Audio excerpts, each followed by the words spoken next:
So this YouTuber that I follow was talking about an incident, and he didn't understand the logic of it. The logic of, a man and a woman in a bar, and the woman behaved irrationally, but the guy got punished for it. It was pretty funny that he didn't see it, but, well, it's pretty funny if you're looking at it from the inside, but if you're taking a step back and looking at it from the outside, then it becomes perfectly clear. Let me explain. There was this man and a woman at a bar, okay, and they interacted somehow, and there was a little tiff, a little friction, which is, perfectly normal. Nothing really happened. Nothing really violent happened, right? The woman apparently tried to slap the guy. The guy pushed her away and just blew her off, and that was that. But the woman went and complained to the bouncer, as I understand the story, and, the bouncer kicked the guy out, even though he hadn't been the one to start it. And apparently it was pretty clear that he hadn't been the one to start it, right? And he hadn't really done anything other than push the woman away from him, which is perfectly reasonable if somebody's trying to hit you and you just push them away. I don't see the problem with that, but that's not the point. See, the man was kicked out of the bar, but the woman was allowed to remain. I mean, the bouncer, if you think about it, was acting like a total white knight. You see what I'm saying? Yeah. And you've probably noticed that there are a whole shitload of situations where not just the man in charge, but the institution acts like a white knight. I mean, it consistently and unequivocally sides on the side of women as opposed to men, right? There's a reason for that. Oh yeah, it's quite obvious. See, I always talk to you guys about how we're living in the period of the sexual market deregulation, right? There are basically no rules insofar as who can have sex with whom, right?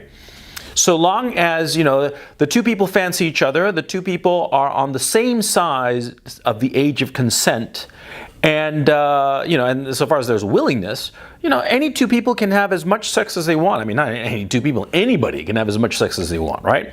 So this naturally leads to a situation where the top 20% of the men, if not less, have sexual access to the top 80% of the women. Or more to the point, the top 80% of the women are all chasing for the top tier of men, right? And the bottom 80% of the men, right, they're left with nothing. Yeah, that's the nature of a deregulated marketplace. There are absolute winners and a very small minority of winners at that, and there is a huge majority of losers. And that's what's going on in the sexual marketplace, right? Now, what happens in such a situation? Well, it's quite obvious, see? The bottom 80% get resentful. Yeah, they get really fucking resentful. And of course, they start scrambling to figure out how they can become a part of that top 20%. Yeah. I mean, the men who are disenfranchised, if you will, from the sexual marketplace, they want to be a part of that top 20%, or if they can't be a part of that top 20%, they somehow want to have access to women. And so what's the easiest way for a man to get in the good graces of a woman? Pick her side. Obviously, that's the easiest way to get into the good graces of a woman. Pick her side. Say that she's right. And what do you think is the natural outcome of such a situation? 80% of the guys all of a sudden become white knights. Sure, that's what's going on. Yeah, because see, the bottom 80%, they are of course resentful of the top 20%, right? On the one hand, there's that going on. And on the other, they want to get in the good graces of women. And since they are not naturally sexually attractive, and probably they haven't learned game, so they don't know how to sweet talk their way into a girl's pants, they figure that they'll use their authority, whatsoever that authority may be, to side with a woman and get in her good graces. And so that's what we're seeing. The bouncer at this bar, the people in charge of institutions, colleges and universities and what have you, people in corporate C-suites and all the rest of it, they are siding with women. They are white knighting for women because they're sexual marketplace losers who want to get into the good graces of women. And that's why this outbreak, this plague of white knights, it's all over the fucking place. You see what's going on? See, because this didn't happen before. Oh no, this is a recent event. This outbreak of white knightism, this plague of white knights, is because, see, these men are sexually disenfranchised. But back in the day, back in the regulated sexual marketplace, or in countries where a sexual marketplace is still regulated, mostly third world countries, well, what happened was that men were not sexually frustrated.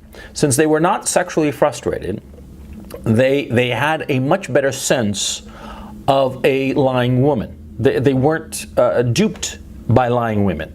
They weren't duped by lying women, and they weren't going to be taken in by the tears, the crocodile tears, of some woman claiming to be a victim. Of course not. They were going to look at the evidence, look at the facts, look at the situation, and if they were in a position of authority, they'd mete out justice, dispassionately, because they were not sexually frustrated.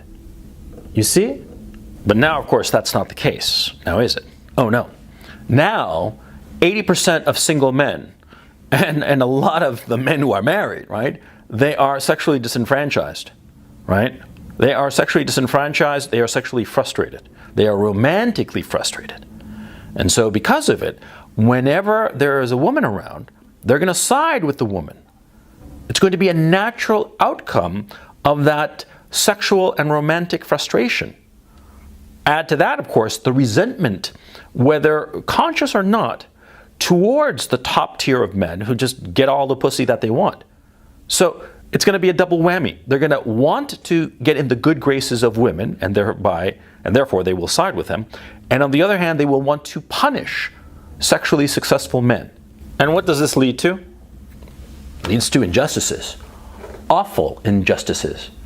Injustices at the bar situation that I was talking about, where the guy got kicked out, but the woman was allowed to remain at the bar, which is trivial, of course, but much more important injustices, such as, for instance, giving credence to this the woman who accused Justice Kavanaugh of sexual impropriety 35 fucking years ago. It was all bullshit. It was obvious bullshit, but people gave that story credence. Why did they give it credence? Because so many of the men are sexually frustrated. And it's not just, some bar or some court appointee. It's everywhere. And we see it most especially in universities. The corporate environment, we're even starting to see it in the courts. And notice what happens to women when a woman and a man are charged and convicted of the same crime. A woman is going to serve far less time than a man. And here's the kicker.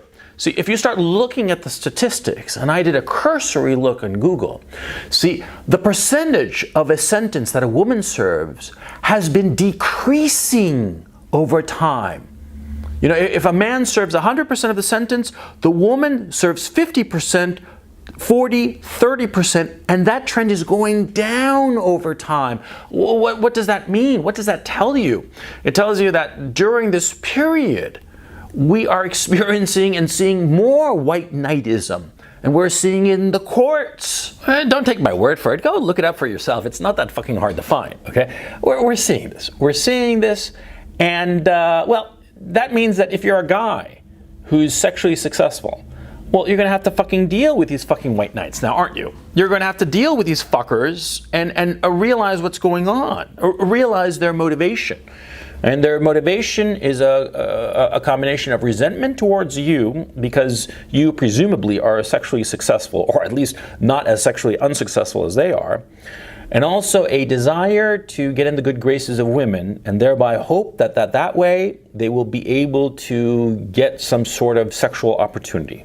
You have to understand what's going on in order to short-circuit this process so that it doesn't hurt you. Yeah, because see, these white knights, they're in positions of authority, right? Authority over you. Or perhaps not authority directly over you. They're not perhaps your boss, but they can certainly make your life miserable. Like, say, some HR person, or say, some security guy or something like that. They can make your life a fucking misery, and they can potentially ruin your life, right? So you got to get ahead of the situation. You have to understand the dynamics of it. You have to understand that these people in authority who are white knights, they want to hurt you. It's their resentment of you and their desire to get in the good graces of women. And so if you're smart, what you do is you avoid these white knights. You avoid them, or at least try to manage them so that they don't hurt you, right? Because if you get in their way, they're going to hurt you badly. Look, beyond that, I don't have anything to tell you about this, any kind of, a pragmatic thing to do about this situation. I just found it really interesting to consider this, because it's a notion that sort of like popped into my head, and the more I examine it, the more accurate it seems to be. Yeah. And I've seen it all over the fucking place, right? And it's kind of funny that I didn't quite notice it before, the origins of this plague of white knights, right? I hadn't really connected it because, see, I remember when I was young, there weren't that many white knights. There weren't, not at all. I mean, there were guys who were gentlemanly and they were solicitous of women, sure, in a kind of like chivalrous way. But when it got serious, when it got important, they weren't going to side automatically with a woman. Oh no.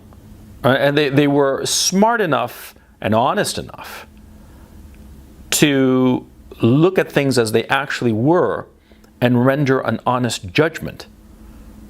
But that's no longer the case.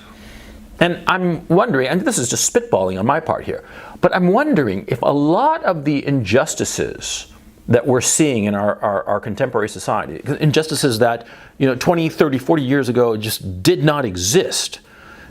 I wonder if a lot of the injustices that we are seeing today in our contemporary society have their origin in these gelded white knights looking to curry favor from milady.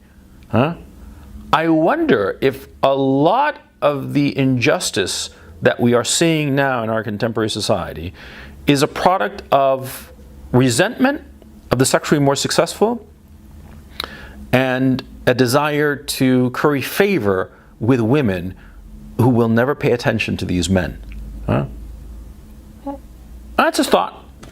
Yeah. Okay, catch you later.